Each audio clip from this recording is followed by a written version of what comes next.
Oh, huh. It's the Back Row Believer.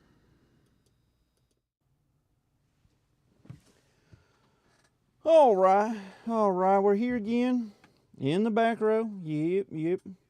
Well, I was just hearing this good old story. I like the old stories, the Samsons and the Davids and all them. Well, this one's about Gideon. If you haven't heard about Gideon, you need to go back to reading it. It's in Judges 6. I think it starts in 11. And basically, good old boy, he's sitting in his barn trying to hide his wheat and his wine. And because the Midianites were attacking, they're just coming in and just raiding his people.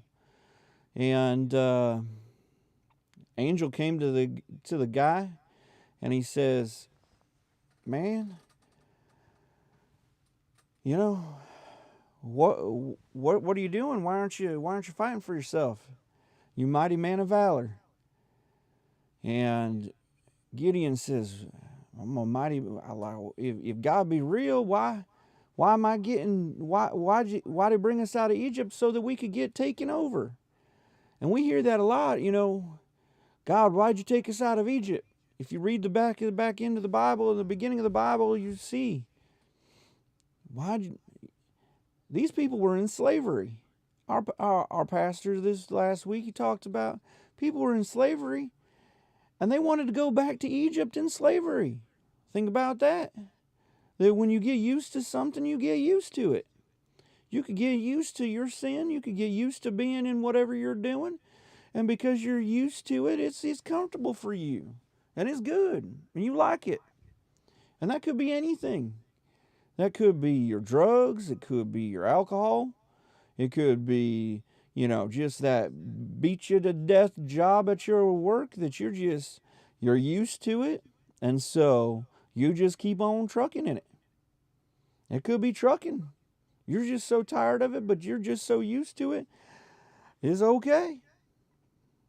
And so Gideon here is asking him, if you've been around, why are you seeing us all getting attacked, and we're losing our stuff, and you just, some of us feel like we're just losing our stuff all the time. Why are we being attacked? Why are we letting? And God says, "Listen, you just haven't called on me, and are you willing to take on the task?" And Gideon goes, "Look, how are we going to take on this task? We are the least of all." They were the smallest tribe in the Manasseh area, and he didn't believe in himself. And God said, "Look, I got you. I got your back. I'm gonna keep you going." And so he said, "If you're real, be here till I come back." And so he went and he got himself a big old present for God. And he just worshiped God the best he knew how. And God, in the end of all of this, after he negotiated and they talked, and I don't know, you got to negotiate with God sometimes. And you got to, get your thing on. And this good old boy, Gideon, he kept on questioning himself, and God just said, "Keep on, come on, man. Buck up. I don't talk to everybody like this." So finally, after all that, Gideon raised up an army, and God said, "Well, that's too much. Because if you took this army, people would question, wow, man, well, is Gideon that good? Or is God that good?" And so he halved it. And Gideon then, with his halved army and his world of doubt, went out and fought, and they won. And everybody looked and said, "Well, God had to have done that because Gideon's the least of them, and he took even half of his army." So remember, When you don't think it can be done, when you're trotting out and you look around and you're like, I maybe not got as many friends as I thought I did on this. God's got your back.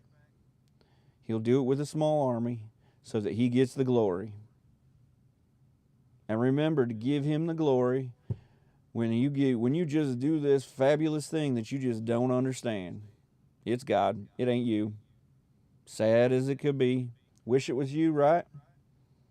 But remember, give it to God, and God will multiply that on, because He went on and fought more and bigger and better and in stronger armies, and those Midianites didn't bother Him no more. Remember, guys, say it again for those in the back, because one, we probably got in late. We didn't hear it the first time. Two, them speakers sometimes don't work so good. God loves you. He wants you the best for you. I love you too.